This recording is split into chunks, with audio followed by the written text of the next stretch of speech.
प्रभात, ले बाबा को साथ। उठो रे प्रिय आत्मन, जागो है प्रिय आत्मन।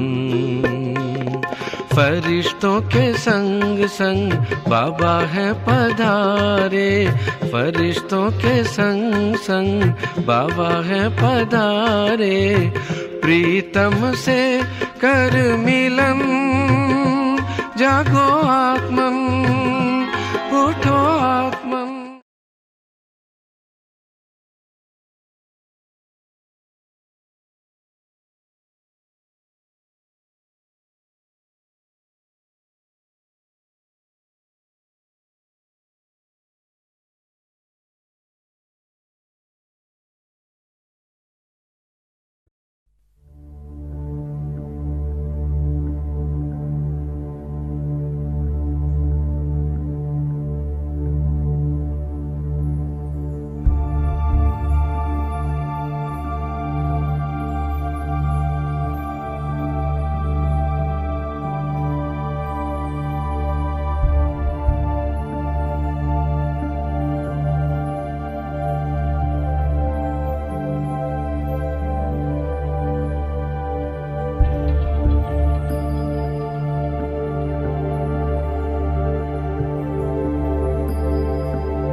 Say goodbye to all you see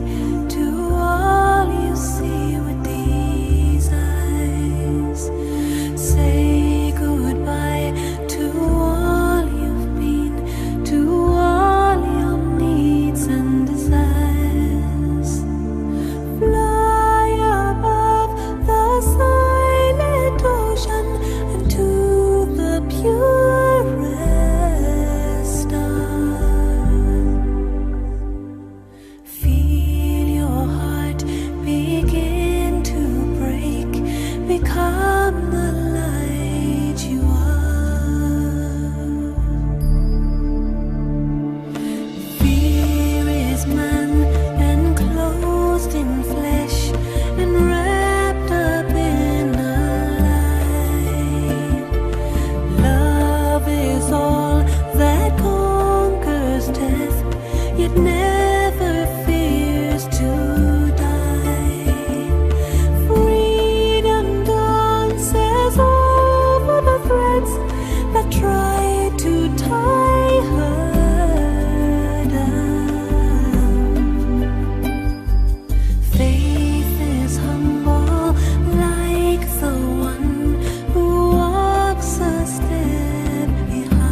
Bonsoir, bonsoir et merci pour votre.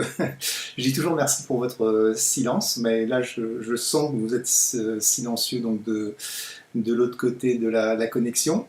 Et c'est toujours une bonne entrée en matière hein, pour la méditation, le silence.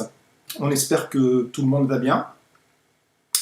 La question c'est souvent à quel point ça va bien, hein, parce qu'on essaye de faire en sorte d'être le gérant de ses pensées, le gérant de son humeur, moyennant quoi, c'est peut-être pas si facile que ça en ce moment, dans le sens où il y a cette période un petit peu, on va dire, même beaucoup troublée, une période de confusion, une période donc probablement d'anxiété. Hein, on se demande combien de temps ça va durer. On se demande où ça va s'arrêter en termes de mort, où ça va s'arrêter en termes de contagion, en termes de stress. On craint peut-être pour nos proches. Et on se dit, mais si on en sort, quel sera le prix à payer à un niveau économique, politique? Est-ce qu'on va être capable de fournir le coup de rein pour donc changer les choses? Donc ça se pourrait, c'est même assez probable qu'il y ait cette forme d'anxiété, de frustration, d'appréhension, etc. Donc toutes les parfums de ce qu'on appelle la peur. On a déjà fait des ateliers de méditation sur la peur et ce qu'on souligne souvent, c'est que à la base, dans le monde dans lequel on évolue, c'est pas forcément quelque chose de néfaste. Hein. Si par exemple une souris avait pas peur du chat ou un animal en général de son prédateur, bah à ce moment-là, il ignorait totalement le réflexe qui consiste à se mettre à l'abri quand il le voit, et puis donc il finirait dans de mauvaises conditions. Donc certainement que pour nous, c'est un réflexe salutaire pour anticiper un petit peu les choses, se mettre de côté s'il y a un camion qui fonce sur nous, mais probablement que c'est quelque chose qui est moins vital que ça a pu être dans les époques précédentes, quand il y avait des guerres, quand il y avait des famines, quand il y avait des invasions, quand il y avait des animaux sauvages, etc. Et trop d'une bonne chose, c'est néfaste. Là, je pense par exemple à la Corée du Nord, vous voyez, qui elle vit, ou prenez n'importe quelle autre dictature, mais qui vit dans un régime d'appréhension, d'urgence, de protection, et donc qui tout son budget donc est dévolu à la gestion de cette peur et donc la fabrication d'armements et puis donc la militarisation donc de l'économie et de la population. Et c'est un petit peu comme si au niveau de notre corps, donc, quand il y a la peur, il y a une sorte de stress de toutes les facultés, et puis il y a une sécrétion d'adrénaline, de noradrénaline, donc le cœur qui se met à battre plus vite pour pomper plus de sang et augmenter la réactivité, donc l'oxygène qui va être retiré des parties du corps où il n'est pas directement essentiel, donc pour venir alimenter les parties qui vont être le plus aptes à réagir au danger. Et donc, du coup, toutes ces énergies, toutes ces substances, toutes ces hormones sont distraites finalement de leur fonctionnement habituel et mobilisées uniquement dans la direction du service de la peur, du service de l'urgence. Et on ne peut pas continuer comme ça longtemps. Donc, les autres parties du corps, elles ont besoin de retrouver un fonctionnement normal, elles ont besoin d'être alimentées.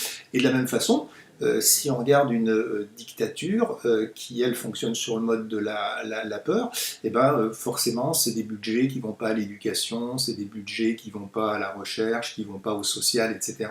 Donc, on se rend compte que c'est probablement utile comme émotion, encore qu'il faudrait réfléchir philosophiquement sur sa portée, mais sur le long terme, c'est pas gérable. Donc, il faudrait éviter pour la période qu'on traverse, donc à la fois pour nous-mêmes et puis pour les autres, de trop céder à finalement cette angoisse ou cette anxiété ambiante, donc ce déluge de nouvelles desquelles on s'abreuve, mais qui finissent finalement par nous obnubiler, par nous contaminer, etc. Et par générer une forme d'angoisse.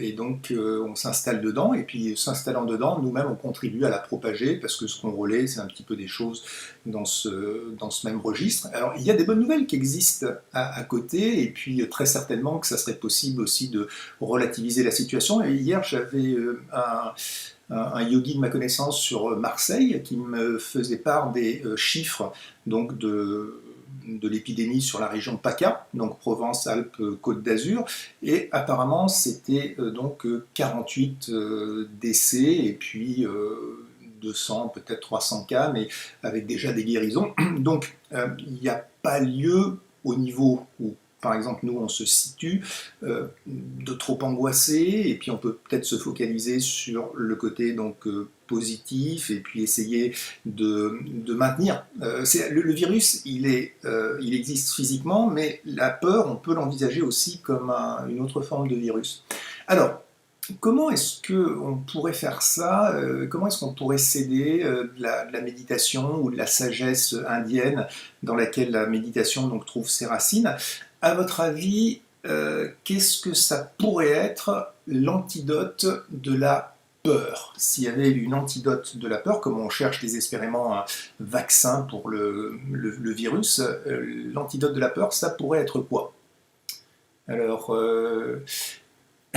je ne vais pas forcément regarder vos réponses, parce que, vu la bande passante, entre le moment où je suis en train de vous parler et puis le moment où vous recevez le son et l'image et puis vous me répondez, il y a facilement 2 minutes qui s'écoulent. Donc c'est à la fois du direct, on est en train d'interagir ensemble, mais en même temps il y a un petit peu de différé.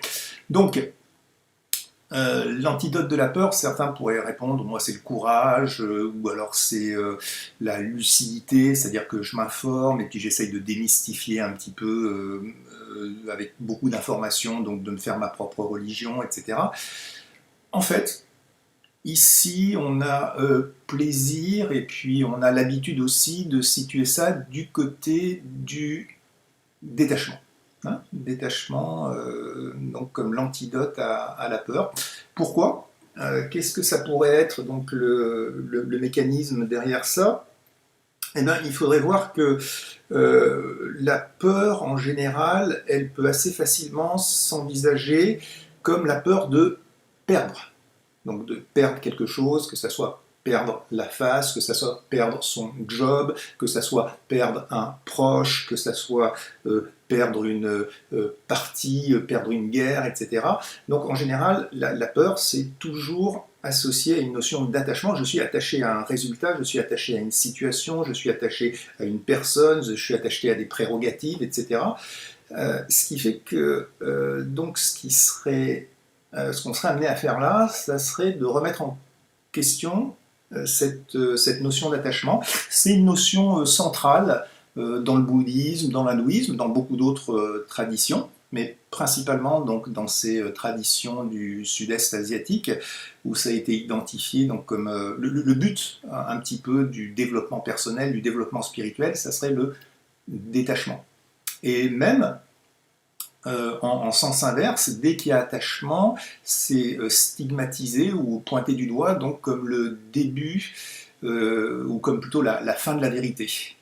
Il y a un terme en hindi qui s'appelle Satyanash, donc Satya c'est la vérité, Vinash c'est la destruction, et Satyanash c'est la destruction de la vérité.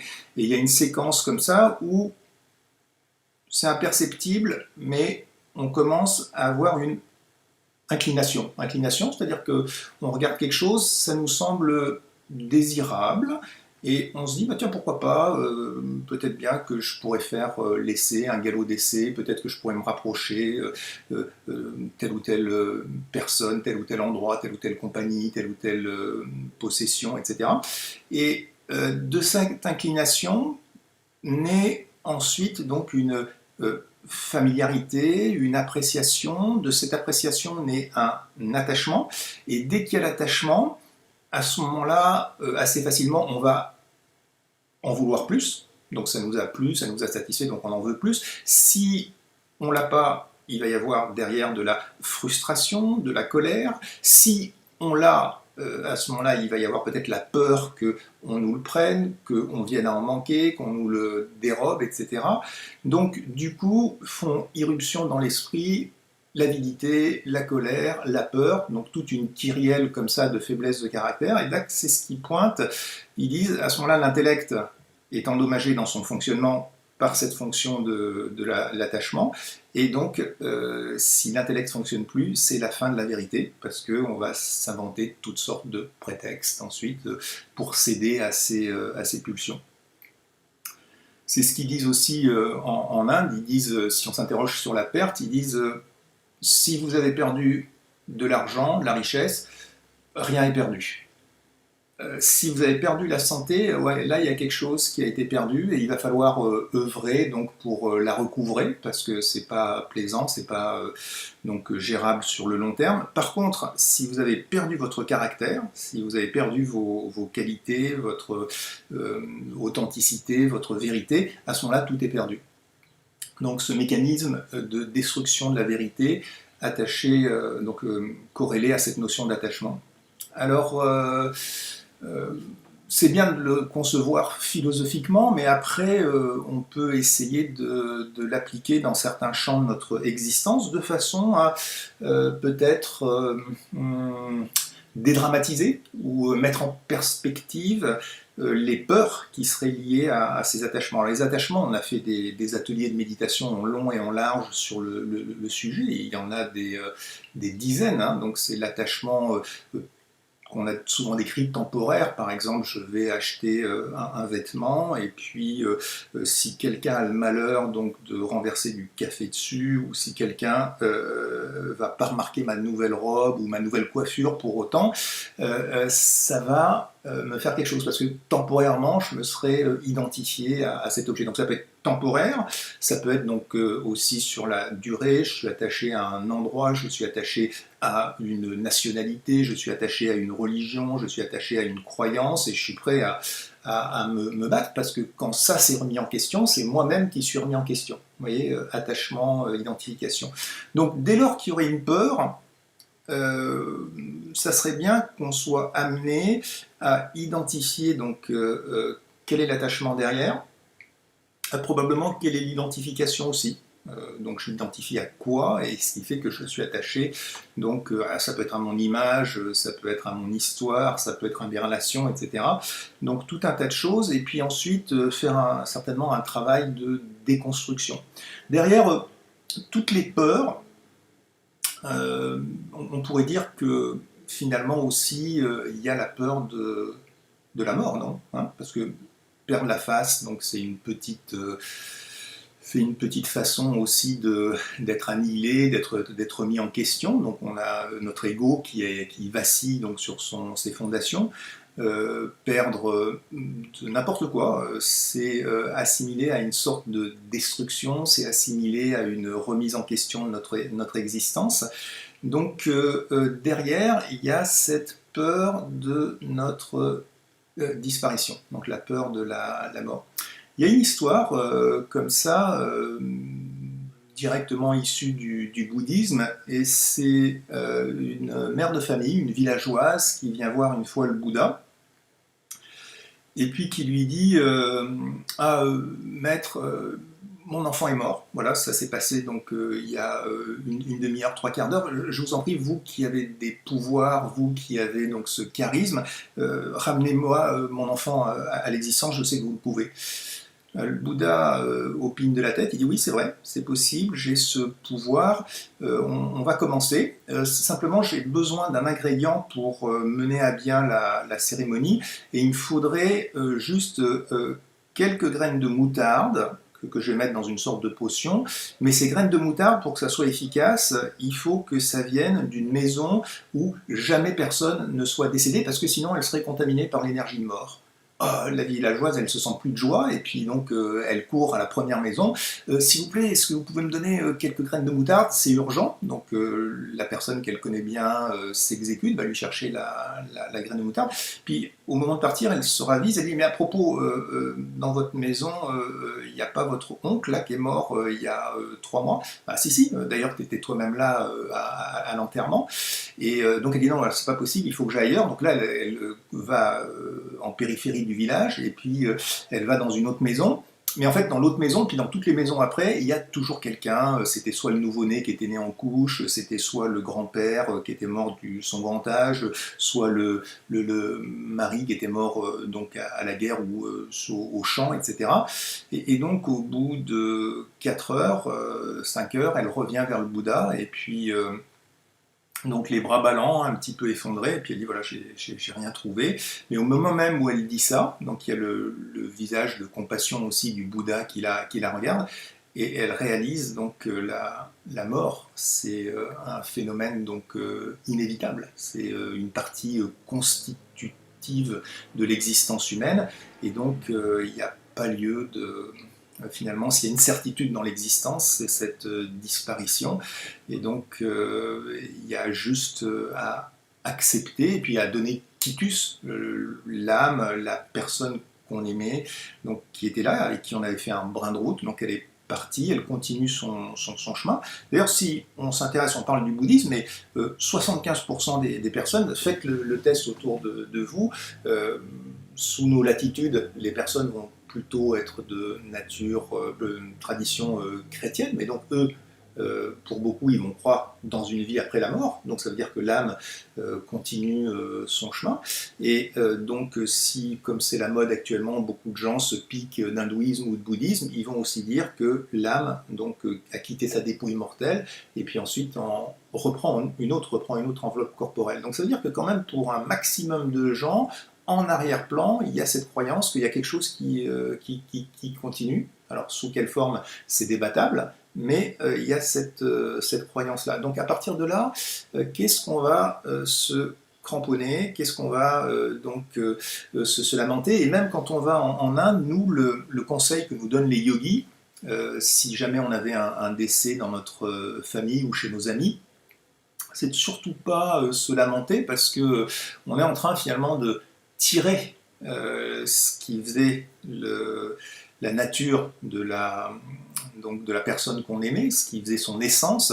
Donc on est en train de la retenir en arrière par notre peine, par notre douleur, par notre attachement. Il nous dit non, le meilleur moyen, c'est donc de lui donner ce congé, ce quitus, et puis il nous encourage à méditer, et donc à envoyer des bons souhaits en direction de l'âme, de l'énergie, la conscience, de façon à lui permettre de mieux entamer la prochaine étape de son voyage dans la matière ou que ce soit.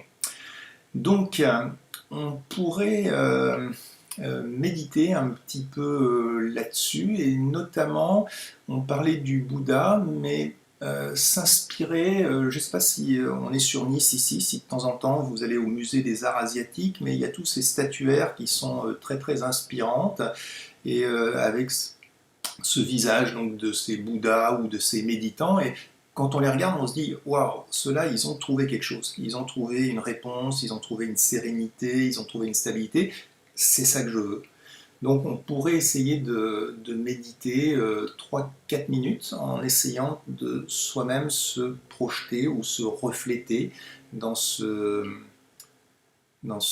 visage, dans cette sérénité. Voilà, donc là, la sérénité, hein, c'est ça qui nous frappe, la sérénité du Bouddha, qui semble aspirer comme un aimant toutes les contradictions qu'il peut y avoir du monde, et qui les transforme, les fond dans un silence rayonnant. Donc l'image qui se dégage quand on regarde son visage, quand on médite sur son expression, c'est celle comme une goutte du nectar de l'immortalité qui se serait tombée par hasard dans la froideur du monde de la matière, qui aurait pris une forme humaine, une forme sur laquelle on pourrait méditer, donc qui serait un passeport, une passerelle pour une vie illimitée, illuminer et libérer de la souffrance. Donc pendant 3-4 minutes, je médite sur ce visage et j'essaye de le voir comme un reflet, comme le reflet de ma propre expérience.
Merci pour cette méditation. Donc là, c'était la peur de la disparition, donc appliquée à nos proches. Après, on pourrait questionner aussi la nôtre. Qu'est-ce qu'il pourrait y avoir actuellement la peur, certainement, financière, peut-être. Il y a ce tsunami donc, économique qui se prépare. Il y a des chèques de milliards qui ont été signés. Il y a des entreprises dont le bilan est durablement compromis. On imagine dans 3 semaines, un mois peut-être, ça sera derrière nous, mais qui va encore aller au restaurant, sachant que peut-être le serveur ou le cuisinier n'est pas encore tout à fait sorti donc, de sa condition et prendre le risque. Donc il va s'écouler du temps avant que des pans entiers de notre économie recommencent à fonctionner. Donc comment est-ce que je vais me situer là-dedans? Est-ce que moi, est-ce que mes proches, ils vont avoir cette sécurité matérielle, cette sécurité financière? Peut-être que là, on pourrait faire la différence en termes de détachement.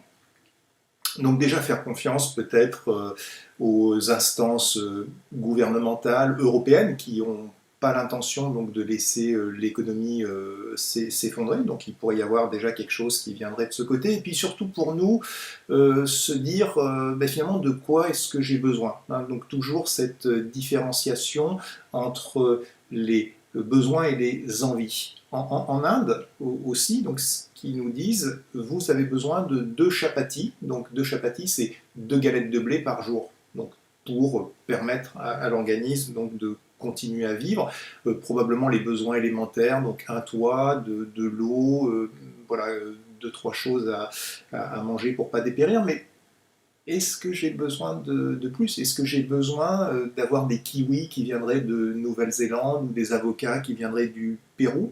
Est-ce que j'ai vraiment besoin donc d'une, de 2 voitures, etc. On donne souvent ces exemples-là, mais on peut peut-être instaurer donc un détachement de bonne aloi de ce côté-là, de façon ensuite à être beaucoup plus confortable quant à notre perception ou notre appréhension des choses. Qu'est-ce qu'on pourrait envisager aussi dans une société qui est un petit peu à cran, où les personnes donc, finalement sont dans une logique de survie, donc l'autre, à partir du moment où je suis dans une logique de survie, devient un ennemi, et puis il y a ces frictions, donc ces frictions au niveau interpersonnel, au niveau international, etc. Et est-ce que là aussi, il n'y a pas la possibilité de lâcher du lest? Et bon, quelqu'un m'a blessé, quelqu'un m'a manqué de respect peut-être. Ok, est-ce que je peux faire avec? Et est-ce que vraiment je ne suis pas cramponné à une notion de mon respect de moi, une sorte d'inflation donc de la personnalité qui finalement serait elle à remettre en question. Ça serait moins l'autre donc que la surface que j'offrirais volontairement et complaisamment donc à la présence de l'autre, quoi. Donc très probablement que là, il y aurait aussi un travail à faire sur le lâcher-prise, sur le détachement. On aura peut-être un atelier sur le lâcher-prise un peu plus tard dans la saison. Mais en tout cas, donc, ce travail-là à faire. Plus globalement, un lâcher-prise, un détachement vis-à-vis de ma propre histoire, de ma trajectoire, c'est-à-dire tout ce par quoi je me suis construit. Donc, je suis né à tel endroit, j'ai été éduqué, élevé dans telle famille, j'ai fait telles études, et puis ensuite j'ai rencontré telle personne, et puis ensuite j'ai occupé telle situation, etc. Donc, tout un tas de choses finalement auxquelles on s'attache, sur lesquelles on se crispe, et puis qui sont tellement volatiles, qui sont tellement éphémères, qu'effectivement on sent qu'elles sont susceptibles de nous échapper n'importe quand, et c'est elles qui vont provoquer ce raidissement et cette peur. La méditation aide beaucoup en cela. Alors, justement, puisque la méditation aide, on va vous présenter deux exercices qui sont un petit peu avancés, pas forcément si faciles que ça à réaliser, mais c'est ce que nous, on est en train de faire en ce moment. C'est-à-dire que nous, de la même façon qu'on converse ensemble, on a nous aussi des connexions ou des enseignements avec l'Inde, et il y a deux exercices qu'ils font eux-mêmes au quotidien, et puis qu'ils nous ont proposé de faire en même temps qu'eux. Et donc il y en a un, c'est une position, une posture de yoga, ils appellent ça le niveau incorporel. Donc niveau incorporel, c'est-à-dire un niveau où on arrête justement de s'identifier au corps et de s'identifier aux choses de la matière. C'est un des basiques de la méditation du Raja Yoga, c'est un des principes fondamentaux. Là, il est poussé un petit peu plus loin. Donc il est poussé un petit peu plus loin dans le sens où on évacue donc tout ce qui a trait au corps, donc bien sûr l'extérieur, les possessions du corps, les relations, également l'apparence, le nom, également on va dire les pensées, les croyances, etc. L'idée, c'est que la sécurité, puisqu'on parle de peur, donc de l'autre côté, ce qu'on voudrait, c'est la stabilité et la sécurité. La sécurité ne s'obtient que quand j'ai installé donc ce détachement, quand j'ai installé cette désidentification. Donc, comment ça marche? Et bien, toujours cette ancienne philosophie indienne qui enseigne, donc qui a cette différence entre deux parties en nous, donc une qui serait l'acquis, donc tout ce qu'on a développé au cours de cette existence, donc toutes nos expériences de vie qui sont venues augmenter cet acquis, et puis l'inné, donc c'est ce qu'on est à la base, et puis à peu près commun à 5-6 milliards d'êtres humains. Et à partir de là, ce qui nous intéresserait, c'est de couper court, de laisser tomber ce qui a trait à l'acquis, mais surtout ce qui a trait finalement à la matière et ce qu'on appelle dans le bouddhisme l'impermanence. Donc il n'y a rien autour de nous qui va être là tout le temps, que ce soit des objets, même des objets bâtis pour durer, même un immeuble. À un moment donné, l'immeuble vieillit et s'écroule. C'est vrai pour les objets de consommation courante, c'est vrai pour ce corps. Donc ce corps, il peut que vieillir et ultimement disparaître, il ne peut pas rajeunir. Donc à chaque fois que je me repose ou que je m'identifie sur quelque chose d'extérieur dont ontologiquement je sais que c'est impossible que ça dure dans le temps, forcément il y a une insécurité derrière, forcément il y a une peur, et donc l'idée là, ça serait de travailler ce niveau incorporel, donc ce niveau qui perçoit le soi comme une énergie, donc l'énergie qui anime cette enveloppe corporelle, un petit peu comme la pile atomique dans un sous-marin, un petit peu comme le moteur dans le logiciel plutôt dans un ordinateur, le système d'exploitation, et de se rapprocher le plus possible de cette nature véritable. Donc on va vous proposer une petite méditation dans ce sens-là, donc visuelle dans un premier temps, et puis ensuite, ça sera à vous de la poursuivre dans votre fort intérieur.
merci de cette méditation. Cette méditation qu'on a faite à l'instant, cette méditation, donc ce niveau incorporel ou ce niveau différent du corps, c'est vraiment la clé. Donc l'invitation, c'est si vous avez un tant soit peu perçu son intention, un tant soit peu perçu sa mise en pratique, c'est d'essayer de la mettre en œuvre peut-être 7-8 fois dans la journée, vous voyez, une fois par heure, de façon à comme ça avoir une ligne directrice, de ne pas dévier, de tracer un sillon droit. Et c'est la clé pour pas mal aussi d'autres expériences, parce que ce même niveau dont on parlait tout à l'heure, là, ce fameux niveau de l'observateur détaché, qui a été inventé par l'Inde. Hein. On parle souvent du bouddhisme, parce que le bouddhisme, tout le monde connaît, mais le bouddhisme lui-même, il est incompréhensible, et si on ne sait pas qu'il se nourrit de l'hindouisme. Donc le Bouddha, avant de commencer sa prédication, il se forme avec des ascètes hindous.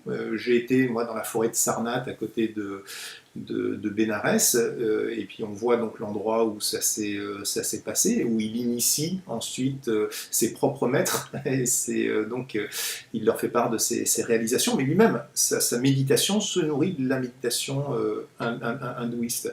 Donc ces concepts-là, notamment celui de la conscience témoin, de la conscience qui est en train de s'observer elle-même, et ce qu'on a plaisir, nous, à transcrire, donc sous la forme aussi de l'observateur détaché, y compris l'observateur de ses propres pensées, de ses propres émotions, affects, etc. Ça s'en trouve facilité par la pratique de cet exercice. Ensuite, très très facilement, vous pouvez rentrer dans ces états méditatifs par une forme d'interrogation. Mais est-ce que je suis ceci? Est-ce que je suis vraiment les souvenirs de mon enfance? Est-ce que je suis vraiment ma nationalité? Est-ce que je suis vraiment mes croyances? Probablement pas, parce que si j'étais né à un autre endroit, je les aurais pas, et puis si j'étais né dans une autre famille, je les aurais pas. Donc par une sorte d'ingénierie inverse, on arrive ensuite, quand on s'est dépouillé de tout, à cette essence, donc ce soi véritable, et lui, il est en sécurité. Lui, il est en sécurité parce qu'il est attaché à rien, il est autosuffisant, il est complet, et il n'y a rien qui peut l'affecter. Hein, c'est dans la Bhagavad Gita, le récit sacré de 1 milliard d'hindous, comme nous on a la Bible, comme d'autres peuvent avoir le Coran ou la Torah, ou pour d'autres civilisations, d'autres récits. Eh bien, l'essence donc du message, je suis différent donc de ce qui se passe, je suis différent de mon histoire, je suis différent de tout ce que je crois. Pratiquement tout ce que je mets derrière je suis ceci, je fais cela, c'est une imputation et c'est une erreur. Donc le jeu authentique, le jeu véritable, c'est cette conscience dépouillée de tout le reste. Et dans la Bhagavad Gita, donc comme on le disait à l'instant, le message, c'est cette partie-là, il n'y a rien qui peut l'affecter, elle ne peut pas être incinérée, elle ne peut pas être brûlée, elle ne peut pas être noyée, parce que elle est ce qu'on a vu dans cette vidéo, et cette lumière infinitésimale, cette lumière presque métaphysique, donc au-delà du physique. Le plus je fais cet exercice, le plus donc j'obtiendrai ce sentiment de sécurité, ce sentiment donc de stabilité, ce sentiment de contentement, de satisfaction. Donc ça, c'est la première posture. Après, on a une deuxième posture. On en a déjà parlé ici, il est probable qu'on a fait des exercices déjà à ce sujet-là. C'est ce qu'on appelle le niveau Farista. Donc Farista, c'est en hindi, ça veut dire l'ange, donc niveau angélique ou niveau subtil. Et là, ça fait appel à autre chose, ça fait appel au fait qu'au-delà de cette nature, donc de cette nature d'énergie, de cette nature d'être de conscience, d'être de pensée, on a aussi de manière innée des qualités, même des pouvoirs aussi. Comment on peut s'en rendre compte? On peut s'en rendre compte en posant la question autour de nous, en se la posant à soi-même, est-ce que j'aime la colère? Est-ce que j'aime la tristesse? Est-ce que j'aime la peur? Est-ce que j'aime l'avidité, etc.? Est-ce que j'aime la dépendance? Probablement pas. Ça serait la réponse qui viendrait de manière assez naturelle de nous-mêmes et puis des autres. Et c'est pas une réponse qu'on aurait appris à l'école, c'est juste que intimement on sent que c'est ce dont on a envie, c'est ce qu'on a envie de vivre. On n'a pas envie de vivre l'irritabilité, on n'a pas envie de vivre l'angoisse, on n'a pas envie de vivre la tristesse, la dépression. Donc pourquoi? C'est parce que en nous, il y a cette partie-là qui existe, qui est constitutive de notre être et qui a besoin d'être nourrie, qui a besoin d'être nourri par ses sentiments élevés, par ses qualités. Et une bonne partie de la méditation du Raja Yoga, une grosse partie même, ça consiste à travailler sur ses qualités, à travailler donc sur ses vertus, sur ses tendances de l'âme, qui sont des tendances élevées, qui sont des tendances nourrissantes, qui sont des tendances bénéfiques donc pour le soi et pour son environnement. Alors pourquoi on appelle ça la posture de l'ange? C'est parce que, in fine, si on arrivait vraiment à l'incarner, si on arrivait vraiment à la vivre, on serait quelqu'un d'à la fois détaché et en même temps totalement aimant. Vous voyez un équilibre entre le détachement et l'amour, et puis on serait cette présence rayonnante, charismatique, et qui finalement ferait du bien à lui-même et aux autres. Peut-être pour toucher ça du doigt, là, qu'est-ce que ça serait la conception de l'ange dans l'approche de la méditation du Raja Yoga? On va regarder un autre petit film.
merci pour cette méditation. Nice, c'est quoi son titre? C'est la baie des anges, non? C'est donc quelque part, il faudrait qu'on se qualifie, donc qu'on se hausse à ce niveau-là. Imaginez qu'on soit tous en train d'incarner ces qualités, en train de les partager, en train de les faire vivre. Voilà, on pourrait devenir célèbre internationalement à ce niveau-là angélique. Hein. Donc les anges, c'est pas ces êtres qu'on a dépeints avec ces ailes, cette auréole. S'il y a une auréole, c'est cette lumière intérieure, donc très naturellement, comme une aura, on émane. Et puis ces ailes, et ben, c'est ce qui nous permet finalement de survoler les obstacles grâce à ces qualités. Il y a ces qualités également, il y a aussi ce qui va avec, il y a des pouvoirs. Et donc ça se travaille. Par exemple, la qualité, là, si ça vous a inspiré le petit court-métrage qu'on a regardé, on pourrait travailler sur une qualité importante, la pureté. Donc c'est pratiquement de toutes les qualités la plus fondamentale, parce que si elle n'est pas là, ça compromet un petit peu les autres. Par exemple, s'il n'y a pas de pureté dans mes paroles, mes pensées ou mes actions, comment est-ce qu'il va pouvoir y avoir de la paix? Parce que je saurais que j'ai dit quelque chose de pas convenable, ou j'ai fait quelque chose qui n'était pas approprié, ou que j'ai des pensées qui sont pas claires, et donc à ce moment-là, il va y avoir une confusion ou une agitation, et la paix ne sera pas là. Si il n'y a pas de pureté, comment est-ce qu'il pourrait y avoir de l'amour? Parce qu'un amour dans lequel il n'y aurait pas de la pureté, il serait teinté d'exclusivité, de jalousie, d'attachement, d'attente, de vouloir prendre de l'autre, etc. Donc il n'y aurait pas d'amour véritable. Et si il n'y avait pas de pureté, comment il pourrait y avoir aussi du bonheur? Parce qu'en permanence, il y aurait la conscience qui mordrait un peu, il y aurait des scrupules, il y aurait de remords, etc. Donc c'est une qualité vraiment fondamentale qu'on travaille beaucoup dans la méditation du yoga. On vous propose de le faire là à l'échelle de quelques minutes, de façon assez facile. Le mental, on va pouvoir l'engager d'autant plus aisément qu'on va utiliser des images. Donc des images, on aime à s'absorber dans une image, et puis on peut la faire vivre, on peut l'enrichir mentalement, etc. Donc au niveau de la pureté, vous avez le choix. Vous pourriez par exemple visualiser sur l'écran de votre esprit un diamant. Donc ça c'est facile, le diamant, symbole de la pureté. On voudrait que ce diamant il brille de tous ses feux, qu'il n'y ait aucun défaut, qu'une aspérité. Vous pourriez visualiser, pourquoi pas, un lotus, c'est un symbole dans le bouddhisme, encore une fois, dans l'hindouisme, de la pureté, à la fois de la pureté et du détachement, donc c'est assez intéressant. Vous pourriez visualiser la neige, ou la princesse des neiges, si vous aimez bien Walt Disney. Je ne sais pas si Elsa est dans la salle, d'ailleurs, des fois elle se branche sur l'atelier de méditation. Coucou Elsa. Donc la princesse des neiges, ou alors vous pourriez, je ne sais pas, prendre un cygne. Le cygne, il est associé aussi à cette idée de pureté, parce qu'on l'associe à la blancheur de son plumage et cette capacité qu'il a à séparer donc les joyaux des cailloux, etc. Donc vous prenez un symbole, le symbole qui vous convient, et puis vous vous absorbez dans sa contemplation, vous vous identifiez, et puis vous commencez naturellement à émaner et rayonner cette qualité. Donc on fait ça juste 1 ou 2 minutes.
Merci, on espère que votre méditation a été bonne. Donc c'est un niveau, un exercice aussi très profitable, très agréable aussi quand on arrive à rentrer dedans.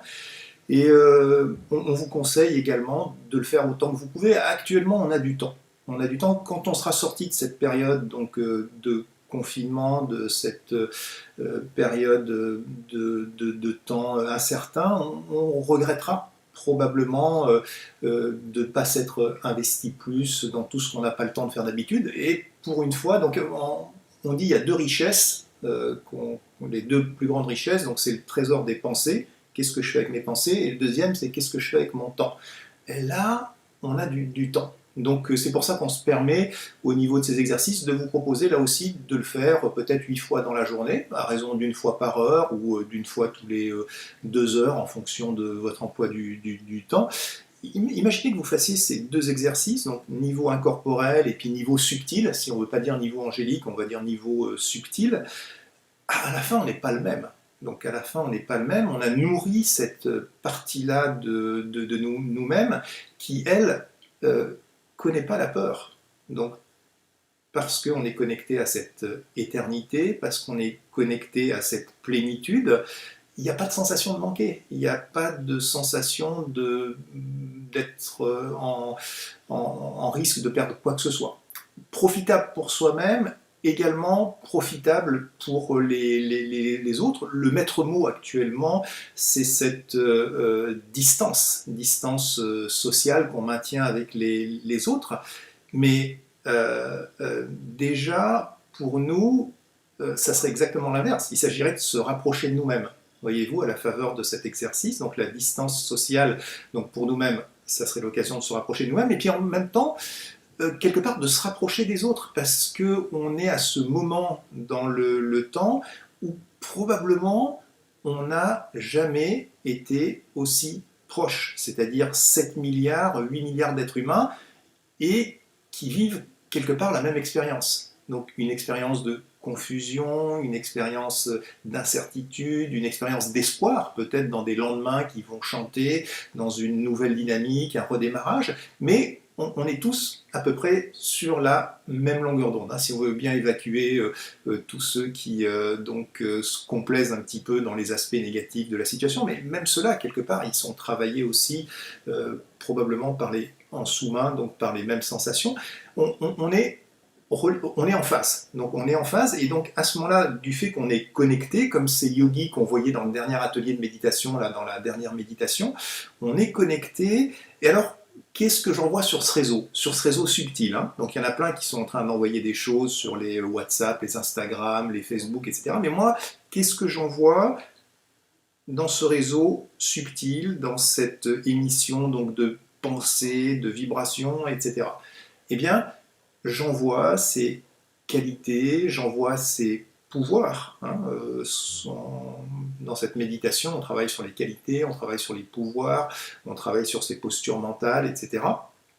Donc, qu'est-ce que j'envoie dans ma méditation? Qu'est-ce que, finalement, je suis en train de penser? Parce que la qualité de mes pensées donc, va donc émaner la qualité de ma présence, la qualité de mon relationnel immédiat, relationnel subtil. Donc je peux beaucoup aider mes proches, je peux beaucoup aider ma famille, je peux beaucoup aider mes lointains, si moi-même, dans cette atmosphère parfois un peu tendue, cette atmosphère parfois un peu confuse ou anxiogène, je suis ce point de stabilité, je suis ce point de bonne volonté, je suis ce point donc d'accueil, de disponibilité, d'aide, de générosité, etc. Donc ça c'est une bonne manière. En fait c'est gagnant-gagnant. On parlait tout à l'heure de l'attachement parce qu'on est dans la vieille dynamique, on était dans une dynamique de prendre, on prenait de la planète, on prenait des autres, on prenait donc tout ce qu'on pouvait s'accaparer, toujours plus. Là, on est dans une dynamique gagnant-gagnant parce que au moment où je donne, donc je m'appauvris certainement pas. Au moment où je donne un petit peu de mon temps, je donne un petit peu de la qualité de mes pensées, et au contraire, je me remplis. parce que le premier à être servi quand j'émane cette paix, j'émane cette stabilité, j'émane cette générosité ou cet amour, c'est moi-même. Donc au moment même où je suis en train d'émettre ça, je suis en train de me remplir. Donc gratifiant pour soi, utile pour la planète, pour les autres. On peut peut-être d'ailleurs se voter juste 1-2 minutes de méditation, un petit peu ce qu'on avait fait, je crois, il y a 2 ateliers de méditation où on se visualisait comme des satellites. Donc là, cette fois-ci, ça sera encore plus facile parce qu'on va se voir comme ces points de lumière, c'est dans la haute atmosphère, totalement déconnecté du grossier, du lourd, du temporaire, de l'impermanent, et puis en train donc de répandre ces vibrations, de répandre cette paix, de répandre cet amour, ces bons souhaits. Donc 1-2 minutes de méditation unifiée, nos fréquences s'additionnent, nos pensées se cumulent et on propage, un petit peu comme à 8 heures il y a ces applaudissements, et bien là il y a ces pensées qu'on envoie dans notre entourage immédiat, notre lieu de vie, et puis plus globalement à l'échelle du pays ou de la planète.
Ok, merci de votre participation. Bon, conclusion provisoire pour cet atelier de méditation. La peur, c'est pas quelque chose qu'on souhaiterait, donc c'est ouais, peut-être utile et encore utile dans un certain type de situation, mais c'est pas quelque chose qu'on voudrait vivre. On a une autre façon de se positionner, vous voyez. Et la peur, c'est souvent ce mécanisme où on va être en train de fuir, ou au contraire, comme certains animaux, d'être dans l'agressivité. Hein, beaucoup de nos contemporains, ils sont dans cette agressivité parce que ils se sentent menacés. Donc c'est soit la fuite, soit le combat. Et nous, on voudrait être au-delà. Donc ni là, mais au-dessus. Et au-dessus, si possible, comme on vient de le faire, dans l'amour finalement. Certaines personnes disent le contraire de la peur, c'est pas le courage. Le contraire donc de la peur, ça serait l'amour. Donc soit je suis en train de vivre cet amour, j'ai des choses à donner, soit je suis dans cette peur donc ontologique, cette peur première, cette peur qui est liée finalement à cette conscience qui s'assimile au corps. Donc, antidote, pourquoi pas, si vous en acceptez le principe, les 2 exercices qu'on vous a proposés, donc ce niveau incorporel, donc je suis au plus près de mon essence véritable, au plus près de moi-même, et ce niveau subtil, angélique, où je suis en train d'exprimer ces qualités. On va résumer ça par une dernière méditation, et puis on vous remercie de votre attention, et on vous dit à la semaine prochaine.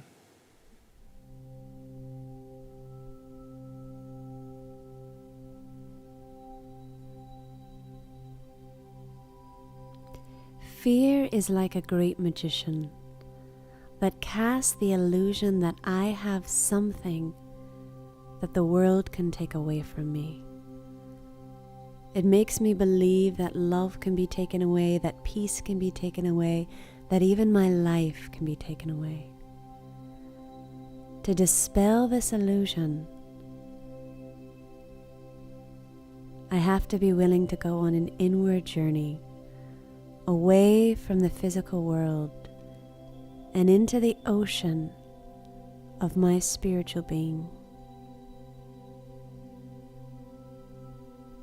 I take some time now to rest my mind in stillness, and I begin to sense that peace as it unfolds like a warm light into every cell of this body. I take some time to remember that I am spirit, and that before I entered this world, I was complete with peace, with love, with joy. These qualities exist within me forever. And the only reason I lose touch with them is I forget who I am. So I take some time now to remember that I am light. I am eternal. Even death cannot finish this light. I am love. And no matter what happens in the outside world, that love will always be within me. When I think on these qualities, when I emerge love in my heart, when I emerge peace in my mind, when I take time to sense my eternity and to remember that I am distinct from this physical world, then I begin to realize that just like the ocean is a world unto itself, my inner world is a world unto itself.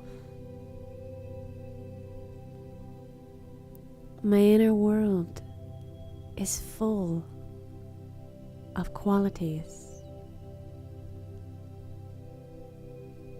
And just like the physical world offers water, flowers, fruits, and resources, my inner world can offer me so much love, so much peace,